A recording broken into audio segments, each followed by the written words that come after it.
tracks in WISSOTA country are open and running for the 95 season with fast and furious action.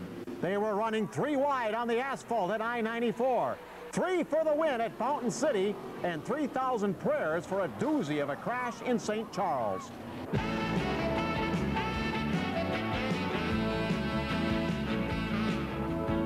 WISSOTA racetracks. See the asphalt burn and the dirt fly.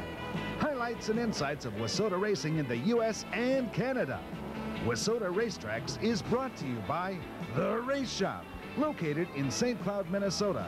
The Race Shop is your new one-stop shop for racing.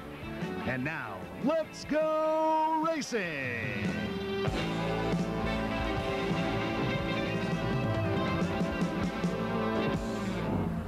Welcome, race fans, to another action-packed week here on WISSOTA Racetracks. I'm Ted Ostead, along with Wally Shaver. And Wally, one thing that impressed me this past weekend as we ventured out to quite a few different WISSOTA race facilities is how the crew and the safety personnel at these tracks, they're in mid-season form. Well, and they have to be. I mean, this time of year, you got a few drivers out there who may be new to it, or maybe just don't have the feel back from last season yet, and there's going to be a few more accidents in the early going of the season.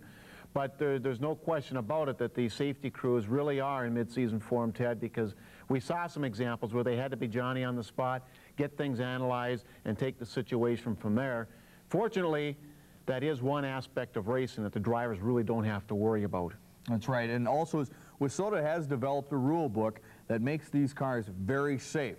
The roll cages are built to take the pressure of a rollover, which we saw, and we'll see the footage of that here in a few seconds. But they're built to take a crash. Race cars crash, and these WISSOTA race cars are a very safe race car.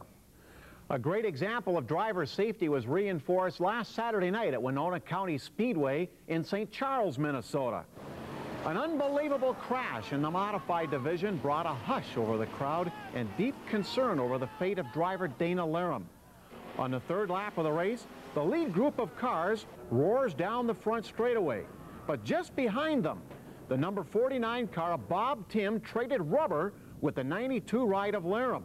Now watch, as Lerum's car, already in pieces while 8 feet off the ground, comes to a sudden stop, burying the car on the track.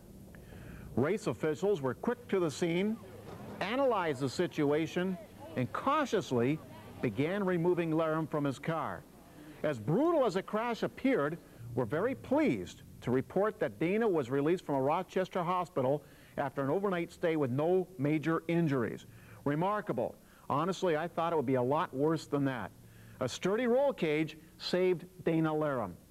When the feature resumed, the black number 55 car of Kevin Keene continued his lead. Several laps of side-by-side driving with the 96 machine of Jay Erke kept the crowd on the edge of their seats.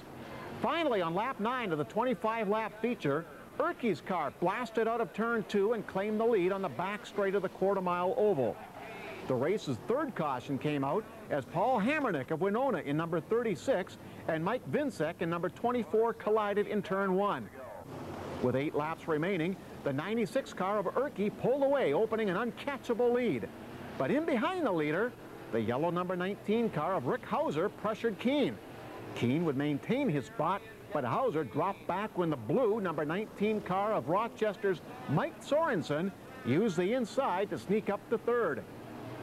While Erke had a runaway win in the crash-disturbed modifieds, the super stock feature went down to the wire. The blue 77 car of Charlie Giesler left his front row position as the early leader. From the second row, the rapidly moving Troy Brand provided the early challenge in the 177 car. See that itty-bitty number 1 in front of the 77? By lap 5, the Brand car found the sliding to his liking in the lower inside lane and worked himself to the lead. Several cautions due to spinouts forced restarts, but through it all, Troy Brand maintained the point. One caution resulted when Hank Rollinger left the track as his steering failed and came to an abrupt stop at the guardrail. I don't know which got the worst, Rollinger's car or the guardrail. Side by side on the front straight, Brand in 177 and a new challenger emerged from the blue 74 car of Chet Christopherson. They touched but kept going. Christopherson kept to the outside on the final lap, But at the line, it was Troy Brand taking home the trophy. What a race, and what a night in St. Charles. A very scary situation down in St. Charles this past weekend. But when we get back, we're going to travel to Fountain City, Wisconsin, along with Casson, Minnesota. Now here's a look at some upcoming events in WISSOTA country this weekend.